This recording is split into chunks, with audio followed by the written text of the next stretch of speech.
Ontem mesmo eu sonhei que eu era uma gaivota vermelha. Linda. Aí eu voava, pescava. É muito bom, né? Sonhar que tá voando. Ela tá bem? Tá bem, hoje foi meio caos aqui, todo mundo atrasado. Mas já virei ela, já troquei, tá tudo certo. Bia? E aí, como é que ela tá? Tá ótima, inacreditavelmente bem. E o que aconteceu? Por que ela acordou? A gente tá achando que foi meio que um milagre. Só a Sandra, que cuidava de você. É emocionante o filme. Acho que é o mínimo que eu posso falar, sem me emocionar também. Que história linda, que atuações lindas de vocês. E eu vou começar pelo Gustavo, mas eu acredito também que envolva a Andrea. Eu gostaria de saber um pouco como foi a concepção do roteiro, né? Como vocês se inspiraram para criar essa história? Então, a origem desse filme é muito antiga. Ela tá lá, assim, começou com uma ideia que eu tive para fazer esse argumento de uma mulher que entra em coma quando está dando à luz e acorda depois, muitos anos depois, quando a filha já é adulta. E só que isso eu tinha desenvolvido essa ideia numa comédia, uma comédia bem popular, assim, bem diferente do que ela é hoje. Chegamos a escrever um roteiro, chegamos a ganhar um primeiro edital para, né, um financiamento para fazer, e aí quando a gente começou a pensar em elenco e tudo, eu queria muito trabalhar com a Andrea, tinha esse sonho como diretor. Gustavo.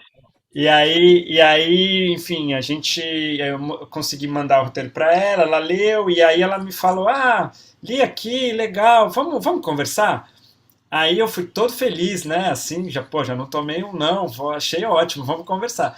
E aí chegamos para conversar e ela me disse que tinha gostado muito do argumento ali, mas queria tentar conversar comigo se a gente não conseguia trabalhar essa ideia num outro registro, num outro gênero, num outro jeito. E daí, mesmo sem dar certeza de que poderia fazer o filme, porque ainda tinha muito caminho pela frente, é sempre muito complicado, né, assumir compromissos de agenda. A gente não sabia se o roteiro ia ficar bom, mas ela topou fazer uma coisa muito generosa e muito assim ousada, que foi me ajudar a reconstruir esse filme, mesmo sem saber se ia fazer o filme mesmo, sem ter certeza de que ia fazer. E a gente começou a conversar para valer daí, em termos concretos mesmo, de como poderia ser. Ela começou a dar umas ideias, eu achei essas ideias legais, aí eu reescrevia, tinha outros roteiristas também trabalhando comigo, né, o Léo. A gente fazia, voltava, e aos poucos o filme foi ficando mais pro gênero que ele tem hoje, um pouco mais perto, mas em algum momento também a gente sentiu necessidade de entender melhor outros personagens e de fazer um filme que não fosse numa única protagonista, que dividisse um pouco o protagonismo. E aí a gente, né, ficou, vamos pensar quem são os outros atores e trazer essas pessoas para conversar. Então aí começou, daí veio o Du, veio a Mari, veio a Luísa Reis, que acabou não podendo fazer o filme por questões de agenda, e a gente fez um processo de reescrita mesmo. Daí começamos a escrever o roteiro a muitas mãos, né? Por isso que o roteiro quem assina o roteiro é eu, Andréia e Léo, porque a gente tá desde do comecinho, né? Mas todos os atores estão como colaboradores de roteiro, né? Lá no crédito inicial, assim, para todo mundo ver. E foi feito de fato assim. Aí eu posso passar a palavra para não falar demais, mas assim, aí o roteiro foi sendo transformado, construído ao longo de muitos encontros até chegar na forma final. Mesmo na filmagem, né, a gente estava o tempo todo tentando achar essa história e tal juntos. Te conhecer, A questão toda é que a Bia, ela tá com uma compreensão ainda muito limitada da realidade. Tá, isso significa o que exatamente na prática? Bonita ela. Eu tranquei a faculdade, eu vou me dedicar à recuperação da Bia full time. Fiquei muito curioso para saber como foi a sua composição, porque você está completamente envolvida com o projeto, né? Você está criativamente na construção dos personagens, da história em si, mas eu também queria saber como foi a construção da Bia na prática, porque é uma personagem tão complexa e ela carrega tanto dentro dela, e ela carrega tanto no olhar dela o tempo inteiro, o olhar dela é tão importante para contar essa história. Eu queria saber um pouquinho de você. A gente foi trabalhando um pouco e aí chegou a colaboração fortíssima e maravilhosa de todos nós juntos, né? Chegou uma hora que o leque abriu, não éramos mais Gustavo, eu e o Léo, era uma trupe de colaboradores e um colaborava no outro, um falava do personagem do outro, e isso foi muito legal, porque tinha esse sentido assim de a gente contar a história dessas 4 pessoas, né? Por isso que eu acho tão bem escolhido o nome do filme, que é Ela e Eu, porque pode ser... É para todos, né? Ela e eu quem? Ela e eu, ela e eu, ela e eu. Então, eu acho muito, muito bonita essa ideia. E sobre a Bia, exatamente... Fala, Mari. Não, é que eu lembrei de uma música que é assim, que é um homem bateu em minha porta e eu abri, senhoras e senhores. É verdade. Ela e eu com ela, eu sem ela, eu com ela. Com ela, eu com as 4, eu por cima, eu por baixo. Eu por baixo, eu por cima, Eu adoro isso. É uma brincadeira de criança maravilhosa. Então, aí da composição da Bia, a gente teve... O Gustavo fez muita pesquisa, tinha uma médica, a doutora Cristina, que ajudou muito a gente também a entender essas etapas, como seria que essa pessoa acordaria, né? O que ela conseguiria fazer nos momentos iniciais, e qual seria o desenvolvimento dela, né? Até onde a evolução dela, né? Motora, neurológica, psicológica e tal. E a Márcia Rubim, que é uma diretora de movimento, é uma artista maravilhosa, genial, que acompanhou a gente em todas as filmagens e que ajudou, porque a gente não fez o filme em ordem cronológica, né? A gente teve que quebrar e fazer o Gustavo teve que fazer com a equipe dele um quebra-cabeças enorme para que a gente conseguisse fazer o filme no tempo que se desenhou viável para todos, inclusive para a equipe de criação e também para o elenco, e principalmente para ele. Então, era muito importante a gente ter esse quadro da evolução e tal.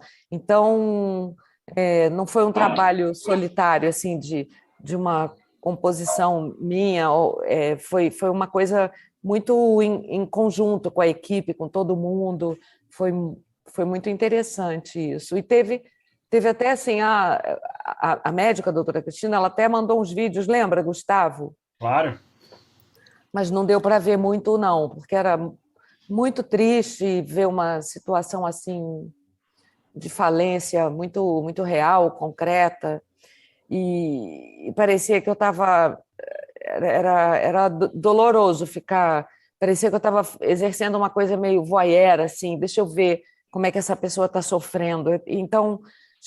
eu vi uma vez cada vídeo e abandonei essa ideia. Falei, não, eu vou no sensorial, eu vou no que todos nós aqui do grupo, no que a gente imagina que poderia ser, como seria se fosse com a gente. Então, acho que esse desenho foi construído a muitas mãos nesse sentido, sabe? Você trancou a faculdade? Por que você fez isso? Essa daqui é você.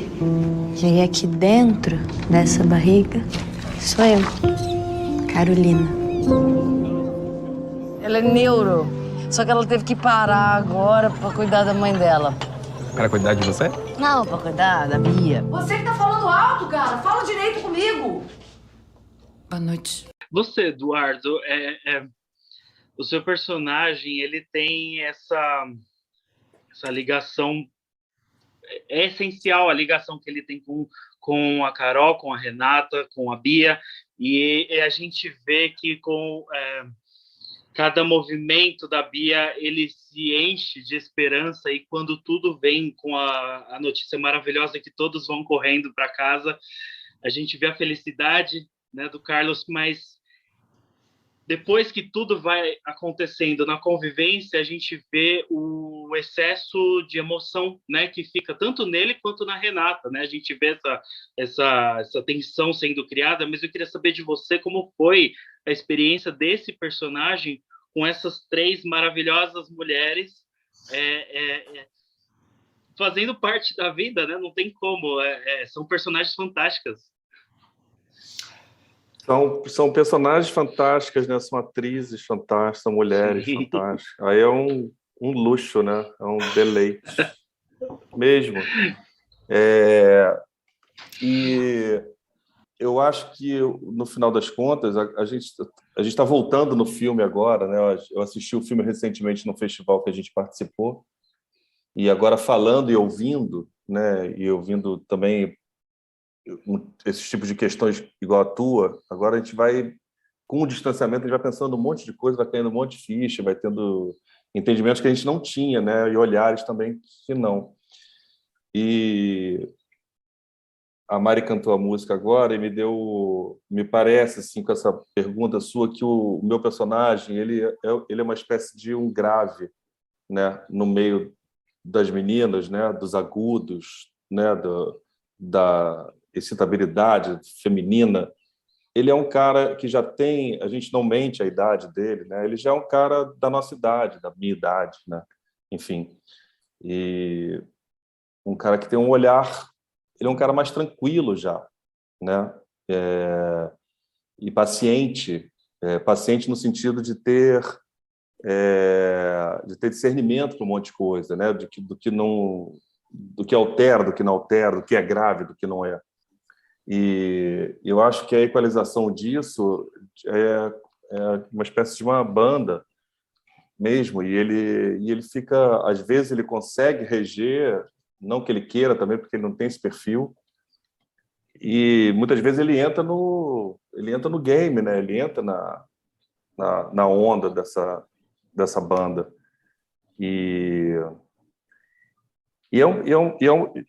É o tipo de coisa que não dá para você pensar muito nem preparar demais, né? Eu acho que é só nutrir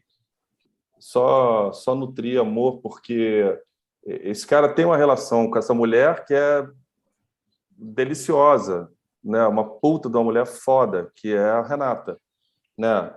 Eles estão vivendo ali o avançar de uma relação de muitos anos e uma relação construída, né? Com as suas especificidades e tal, daquela menina que não é filha, mas que é filha, e as questões da filha, de parar de estudar para cuidar da mãe, né? E o amor que ele tem, que ele continua tendo pela Bia, né? Que é quase um lúdico, utópico, sei lá, e de repente ele se torna real, né? Ele sai desse onírico e entra num... É quase como a gente lidasse agora com esse reverso, né, todo que a gente está vivendo, esse mundo mágico. Você entra numa outra realidade, né? Quase como se ela fosse trazida e como se quase aquilo não fosse real de fato, né? Porque é muito improvável que ela volte, né? E como lidar com isso tudo? A gente não se preparou demais para isso. A gente não preparou emocionalmente, né, Gustavo, André, a gente não fez isso, Mari, a gente leu o roteiro, a gente estudou o roteiro, a gente falou as coisas e a gente foi pro game nosso, e a coisa foi acontecendo, um dia depois do outro, um dia depois do outro, um dia depois do outro, nas filmagens, né? E aqueles afetos, a gente vai se afetuando por aquela mulher deitada ali, né, aquela filha com aquele amor por ela. Sim. É isso. Perfeito. Gente, muito obrigado pelo papo. Obrigada, Papo rápido. Denis. Ai, Mas que filme pena. lindo, viu, gente? Lindo mesmo. Obrigada. Que Parabéns. bom, que bom. Obrigada, Obrigado. Denis. Oba. Até breve. Obrigado. É. É. Tchau. Tchau. Por que vocês estão com raiva um do outro? É porque eu tô de saco cheio dessa puta confusão que virou a nossa vida e a nossa casa aqui. Que? Cervejinha. Agora?